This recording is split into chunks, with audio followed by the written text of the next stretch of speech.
Hello everyone. Today we will be just learning about what is gait and what is gait cycle. So let's get started with that. So what is gait? So in a normal human gait repeats a basic sequence of limb motions that serve to progress the body along a desired path while maintaining the weight bearing stability, conserving energy and absorbing the shock of floor impact. So that definition says it all, that when we are walking and trying to maintain the stability as well as absorbing the impact that our body will have on the floor and the floor on our body, and then maintaining the stability to propel ahead. So that constitutes the gait.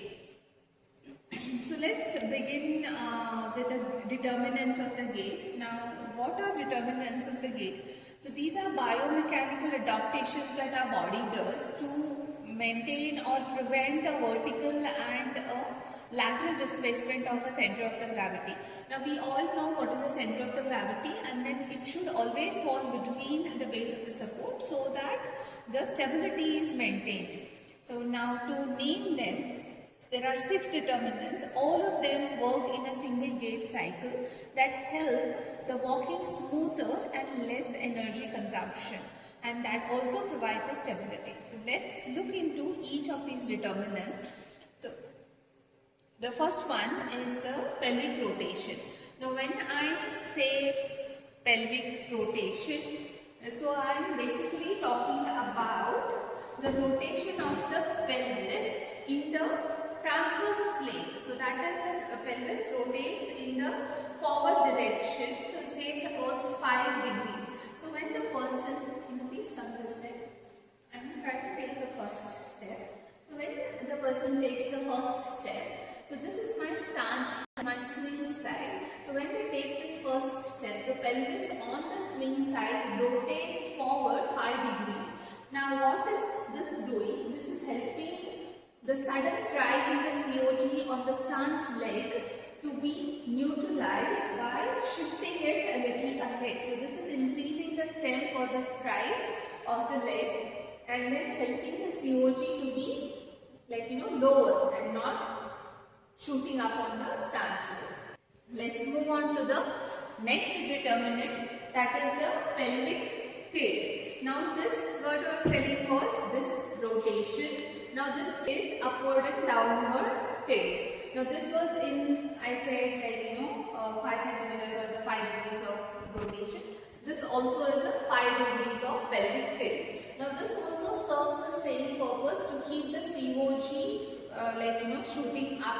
So it keeps the COG much lower.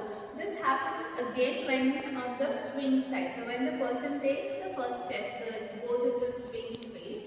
So the pelvis on the swing side drops 5 degrees. Again, this helps in maintaining the COG that may shoot up on the stance side. Right? So this is my second determinant of the gait. So that is my pelvic tilt. Then comes a knee flexion. Now knee flexion happens when you keep a heel strap and then going for a foot flat, or when you heel strap, your knee is always flexed 15 degrees. Now why this happens? When I am doing this, so my other side is in the stance.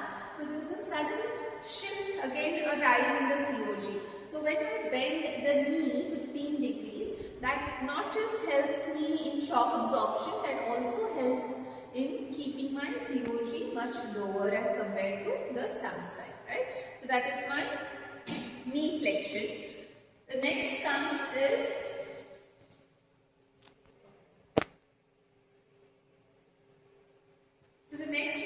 a lateral displacement of the body. Now what happens lateral displacement of the body is when the person walks or takes the first step on the other side. So usually the body weight shifts on the supported side, or on the side where the weight bearing is going to take place. Now why this happens is because my weight has to be shifted on the supported leg so that my COG falls on the majority where the base of the support is going to be lying, because after this she is going to lift this leg. So if she doesn't shift or doesn't take this lateral shift on the other side, she may lose the balance, right? So this helps in stability as well as keeping my COG again down, right? So So next we will move to the foot and ankle interaction. Now foot and ankle interaction takes place when the person takes the first step, that is a heel strike, and then goes in for foot flat, right?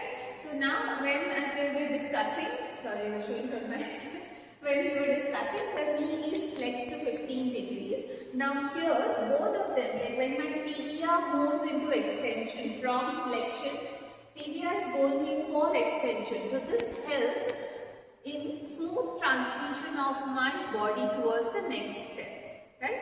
So this is how your foot and knee interact in maintaining the body's weight in the walking phase. The next one is the ankle mechanism. So ankle mechanism also works when I am doing from heel strike to foot flat. So there is a controlled plantar flexion that takes place. So your forefoot actually acts as a rocker for this to propel the body ahead smoothly, right? So this also helps us. All of these determinants help in maintaining the stability as well as help in maintaining the COG in a proper position, and there should not be any shoot up. So if there is a shoot up, there are chances that the person might lose the stability. Let's move on to the next section.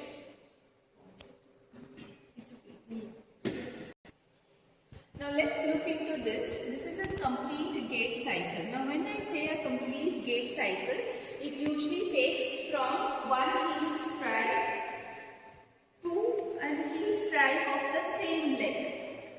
So this completes the one gait cycle, right? I'll show you again. Please go back and come again. So she is striking her right heel, and then she will take one step and then takes another same step, that is heel strike of the right leg. So that completes the one gait cycle. Now in this gait cycle there are different phases. There are stance phase, there is a swing phase. Now this complete cycle constitutes 100%. So my stance phase constitutes 60% of the gait cycle, and my swing phase will constitute for the 40% of the gait cycle.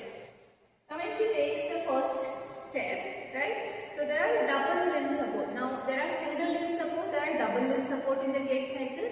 What do you mean by that? Single limb support is like only one leg is in contact with the ground, the other leg is in air, and double limb support is like either of the leg, like the heel or the toe is always in contact. So one leg of the heel and the other leg of the toe is always in contact. So there are two double limb supports in the entire gait cycle. Now when do they appear? I will just show you in the picture there. Just go back to the picture there. So as you all can see these phases. Now in the stance phase, the stance phase is divided into different subsections. So we'll start off with, this is an heel strike, which my foot is in neutral position. I'm just striking the heel. My hip goes in for flexion, knee is almost neutral. Then I will go for foot flat, which we just discussed in during the determinants. My knee will be 15 degrees to 20 degrees flexed. I have not taken any weight here. I have just put my foot into a flat position. Here is a mid stance where I will be taking a complete weight on the supported leg. This is where the lateral shift of the determinant comes into action. Then comes your heel off, that is my next leg is going in for heel strike here. So here my heel will go in for off, and this is heel off, this is toe off. Then comes your the terminal swing, right? So here the first 10% there we have one double limb support. The next double limb support usually falls after your around 50% or up to 50%, you'll have another double limb support. So these are your stance phase and this is your swing phase. Okay. So this is stance phase. Now swing phase usually has three subcomponents, that is a pre-swing, mid-swing and terminal swing. So all these constitute the entire gait cycle. Okay, now in detail about each of these components we will be looking in the next videos. So thank you.